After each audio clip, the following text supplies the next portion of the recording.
Ameerpet psycho killer చూసారు కదా భార్యను చంపేసి ముక్కలుగా నరికి కుక్కర్లో ఉడకబెట్టిన రాక్షసుడు ఇందులో పోలీసులకు మరో సర్ప్రైజ్ ఇచ్చాడు. భార్య శవాన్ని మాయం చేయడానికి ముందే మరో బ్రూటల్ మర్డర్ గురించి చెప్పేశాడు. అతడు వేసిన ట్రయల్ రన్ ను తలుచుకుంటేనే వీడు రాక్షసులకే రాక్షసుడిలా కనిపిస్తున్నాడని ఒళ్ళు గగురుపాటు గురవుతుంది. అవును, భార్యను చంపిన తర్వాత ఆమె శవాన్ని మాయం చేయడానికి ముందే ఓ కుక్కను చంపి దాన్ని మాయం చేశాడు ఈ సైకో కిల్లర్.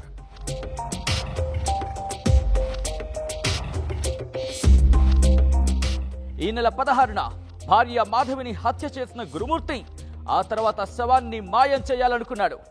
కానీ ఒక మనిషిని నామరూపాలు లేకుండా మాయం చేయడం అసాధ్యం అని ముందే తెలుసు మనోడికి.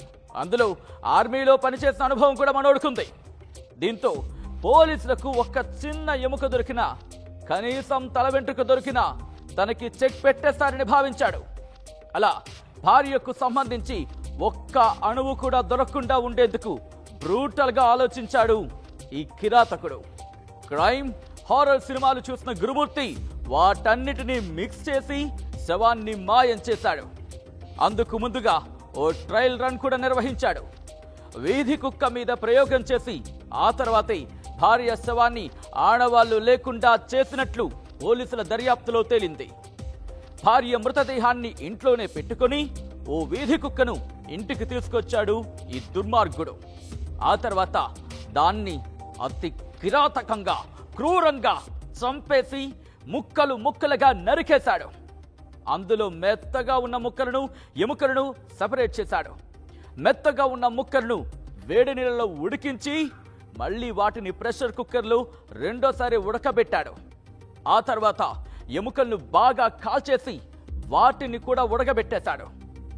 ఆ తర్వాత ఎముకలను రోట్లో వేసి దంచి పొడిగా మార్చేశాడు.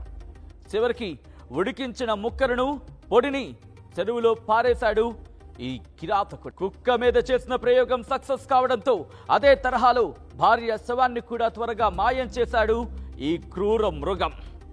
కుక్కను ఉడికించిన అదే ప్రెషర్ కుక్కర్లో తన భార్య శరీర అవశేషాలను వేసి ఉడికించాడు. అలా 72 గంటల్లో ఓ పెంపుడు జంతువును, కట్టుకున్న భార్యను అణువు కూడా దొరకకుండా తన పని ముగించాడు ఈ రాక్షసుడు. దీంతో ఈ కేసులో 2 బ్రూటల్ మర్డర్లు బయటకొచ్చాయి. మనిషిని చంపి శవాన్ని మాయం చేసిన కేసుతో పాటు జంతు సంరక్షణ చట్టం కింద కూడా మరో కేసు నమోదయ్యే అవకాశాలు కనిపిస్తున్నాయి.